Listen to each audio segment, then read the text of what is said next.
Dr. Saranke sir, I love the passion and anguish, and let's hope together we find solutions to the problems you pose today.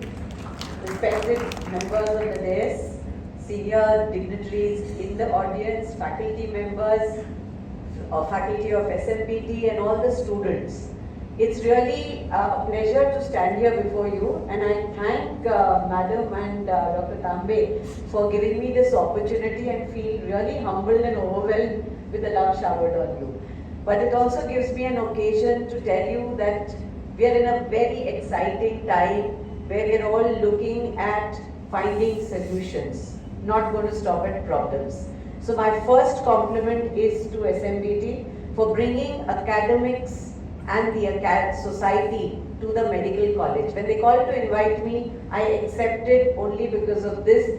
Last few years I've been taking this agenda across that academics has to happen in colleges, the societies and academies have to come to the colleges, and we can have our parties in 5-star hotels, but I'm against college, medical conferences, and in that spirit I didn't even give the oration for the pediatric state conference and did not attend it because it was in Radisson, but I've come for the community medicine. So that is there. So what I'd like to say, what sir says is true. Each one of us can be the change we want to see, what that Mahatma Gandhi has said. There are a lot of ailments, but let's take time to enjoy and celebrate our successes.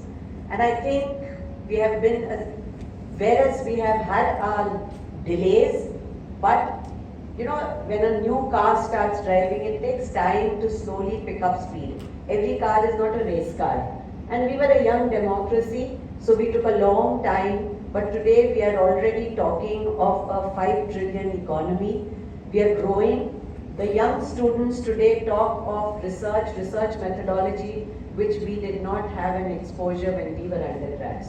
So I think you are extremely lucky, and I think I look at a very bright future. And why do I look at it? It is not just that I'm proud of the grey hair on my head, but it is because over the last few years, almost 10-15 years, I've been anguished of some of the concerns which Dr. Saranke said, that why is it that we are not making rapid progress?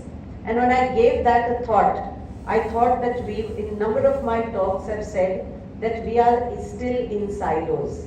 I call it the triangle, where education is happening in medical colleges, research is happening in our ICMR, whatever, you know, public health institutions, and public health is happening in the government hospitals, that someone else has to take care. The three are in silos, they don't talk to each other. Look in the colleges itself, how many departments actually have sessions together? We rarely have it. We are in silos. So what are we talking of public health? I would agree with you that public health is a huge umbrella. Community medicine is part of it, pediatrics is part of it, gynae is part of it, and we are really part of it because as a pediatrician, I know that we have a paper on nutrition, immunization, preventive pediatrics. There are two where people go to the doctors. But it doesn't end there.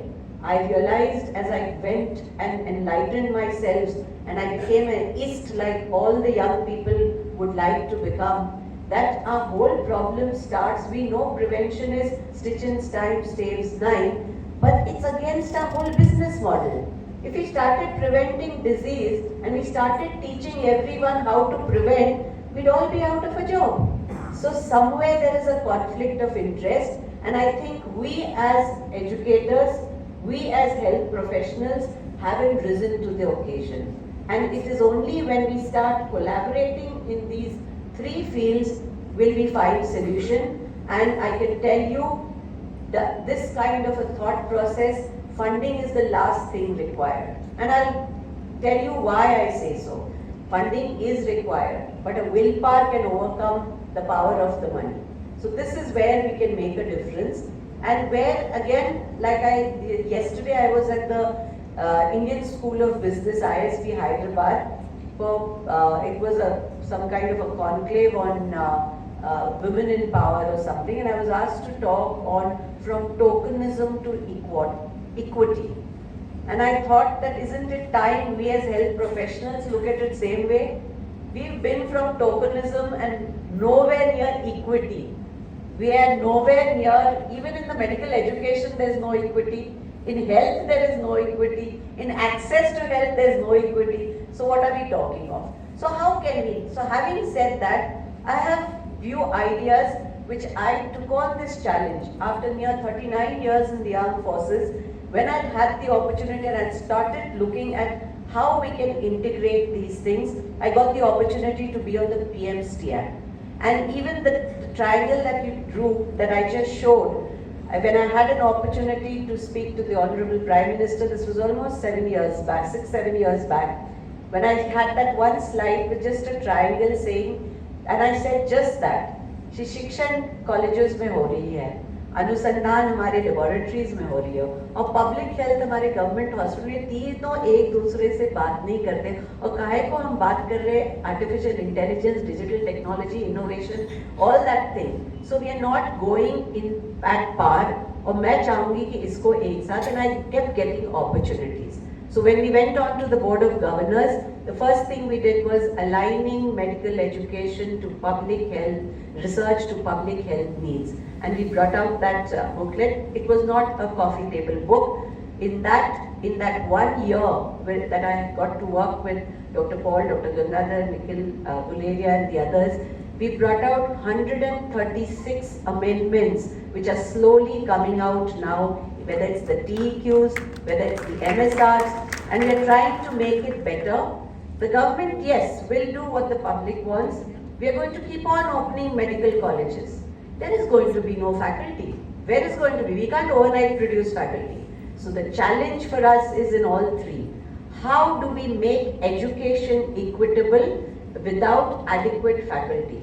And I think if the patient is our teacher, you don't need one-on-one as much, and we can use digital technology. So with that, the Maharashtra University of Health Sciences is moving towards this common theme of aligning medical education research to health, and I'll just end with a few examples. We've started workshops on mixed reality to be able to go on to, because I know today that even government colleges in Chandrapur, in this remote Gondia, all these far Gadchiroli districts, they don't have more than 56-60% of faculty. But the government assures us, and on that certificate we have to give them a certificate and students have to learn. But then there are a whole lot of patients. Latur has a deliveries of 8,000 in a medical college. Look at the learning opportunities that are there. So with these kind of things, we brought in certain things. There was a resistance because I tried to bring the model of the armed forces where we don't start going only a circle of degree after degree. I was just talking to the undergraduates. We start before we've even finished 12th and got into a medical college, you're already thinking of your NEET PG. It's a sad time. Obviously, how will you know how to do deliveries? Internship is spent in. With that in mind, I had the opportunity to write the white paper for the next exam. Agreed, it may not be the best solution, but we have to find solutions. We have to learn by our mistakes and we have to find our own solutions. We cannot look at someone else to do it. We cannot say that people are going abroad, so we will have, fair enough, we will give opportunity and we have to give it. Today, 60% of our population is below 35 years. We are the youngest population in the world. What does that mean? The world is going to look at India, and I stood and said that at the governor's office when we had representatives of universities from US, Australia coming in. I said the time is gone for us to look west. West will now look at east. Because you are going to come to us. We are going to be the people because you are going to have an aging population much before us, and you're going to need our healthcare providers. So we have to collaborate. Coming to COVID, what happened? Doomsday was predicted, but then we had people like Dr. Sarunke and others who had worked. AIDS had taken us 10 years, 15 years. We managed to control it. Today no one is scared. Again, who is providing that single drug? Indian pharmacy. Indian pharmacy has come up to the thing where we are the pharmacy of the world. Every 6th child getting a vaccine in the country gets an Indian vaccine. So these are things we need to be proud and say, how am I going to make a difference and not leave it for everyone else to do it? So in that, I think if we can at college level start bringing thought processes, debates on how can I make a difference by every student, instead of him running to how can I get the plan, how can I get the USMLE, and how can I go out, I'm sure they will find challenges to solve over here. So that is one big challenge in education. In research, I'm extremely happy that you did workshops of writing up grants, IPR, because today we have to teach the young generation on that, because next generation is not going to be recognized only because they could give some lectures, but H-index, citation scores, all this is going to matter. So the sooner you learn about it, the better. And more than that, if you get into that habit and get the thrill of getting a small patent, I was very happy to see one of your postgraduates. I remember I just put a 3D printing lab in AFMC, and within a year, an undergrad got a patent for something like a simple thing for aspirations on a ventilated patients. So this is how they will initially be small. They may not go to the market. They may never go beyond TRL 4 or 5. But so what? You have got that hunger and appetite to find solutions for bigger problems tomorrow. So I think there is no problem which doesn't have a solution. It has multiple solutions. Research has to find the best solution. So with that in mind, MUHS again has launched on mega projects, and I'm very happy that you all said that you all would join in. You don't have to join in, you have to be the initiator, we will support it. So we did 3 big projects, taking society, taking all of community, taking governance, and taking medical students. There was no funding. How did we do it? We started with a small project in Malegaon. Malegaon research, the publications are all coming out, came out with amazing results, and we even managed to send, we didn't have ability to collect PBMC sample. Dhule Medical College ran the ELISAs for quantiferon. We were not happy with that. We wanted a supper. We rushed samples to NCCS and NID Pune, Nari Pune, which did the cell-mediated immune on the same samples, and we came out with some amazing results. Publications are awaited. Taking guts from there, we again went to the community, and all these, mind you, is with the district health people involved. We are not doing it in silos. We are not taking field workers. Dr. Zotpe was there when I spoke in Symbiosis, and I said we thought we'll teach methodology of research not through lectures, but doing is learning. And we got students from across pathies to come together, and in 10 days got 3,000 samples, 3 months later 2,000 samples, and we did the analysis, and it was all done in Dhule Medical College. Same way now we are going for a huge project in Nagpur Belt. Taking from the tribal commissioner 18 most remote villages with more than 85% Adivasi population, and there are 300 students across pathies.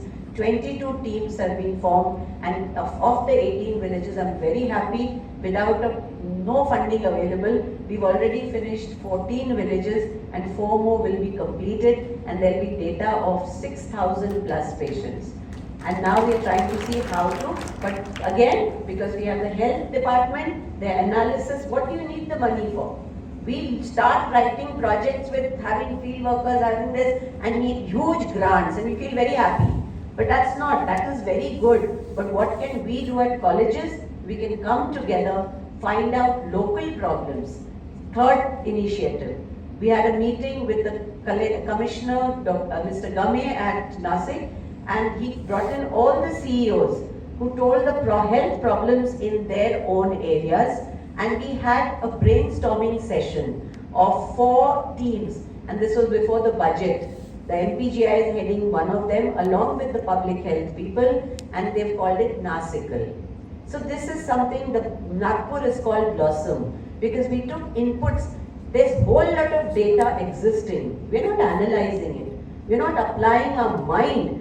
We say, okay, this is funding idhar hai, ye project chalu kar do. I think we need to learn from what we did in COVID. The entire government, the entire medical fraternity, public health, the civil society service, civil societies, governance, all came together, and we proved the world wrong. We had the lowest case fatality rate. We were the only country which had 3 vaccines. We had a digital portal, Coven, which across vaccinated people, and I think we did this. So finally, then it's a developing country, say, some bunked up data. You can't hide away. वो MBBS Munna भाई नहीं है कि body किधर है body. You can't hide. So there was not that. There may be some amount of data that was lost, but I think we actually did extremely well and showed, and we can give a reason. And this is where I would like public health to go beyond the realms of just community medicine department, but part of every department. Because if it's preventive medicine, today you need predictive models, you need mathematical modeling, you need the omics model. So how can, you're not teaching that in community medicine, someone else, the biochemistry is doing something else, but if a simple, huge public health policy of iodine deficiency came in when at the institution it was thought out, Dr. Ramalingam Swami, I think it was, who did that amazing thing in Himachal and found a solution to the endemic goiter. Today, do we all ever sit together and say, okay, non-communicable disease is a problem, but I'm more worried than just it being a problem and we keep talking about it. Because what he just said, look at the longevity. And the difference is, I'm sure most of you would know, that we are seeing the diabetes in younger population in the Indian diaspora as compared to people outside. So if that is happening and you have a longevity, look at the morbidity and the disease burden of CKD, hypertension, your all other, because that kidney, I'm a nephrologist, but I know that it's not the brain but the kidney which controls the body hemostasis. So this is where I think we need to really look at and start looking at predictive models, because we may not have, too many baskets to put, you have many baskets and not too many eggs. So we should be able to prioritize and get to the root of it. So is it at the children's stage? Is it at the adolescent stage? Where is our policy? Where is our research which shows how to have a predictive model using omics, using genomics to find out potentially people who would be more affected. And then we need to have an all of wellness approach. And that's where there is no role for pathies. There is only empathy which can come in. And that is where we need to find solutions in a holistic manner and not feel threatened by each other, but work as together. So with that in mind, I'm at the higher level also advising, and the government of Maharashtra, particularly Additional Secretary Sujata Sawhney, has come together and we're having a first conference. It's an attempt to take it to a higher level, and we've called it Sangam. This was my acronym. Why Sangam? Because it's a synergy of academia, networking with government and academic and medical and the complete allied medical specialities. So that is the Sangam we hope to find solutions to, because that is where we will find true prevention. And if in all our itis and pathies and super specializations, if we make preventive aspect compulsory and that each one has to have exposed to it, learn the skill of preventing it before you treat it, I think that is where the day will come. We will be an emerged country. Thank you so much, and Jai Hind.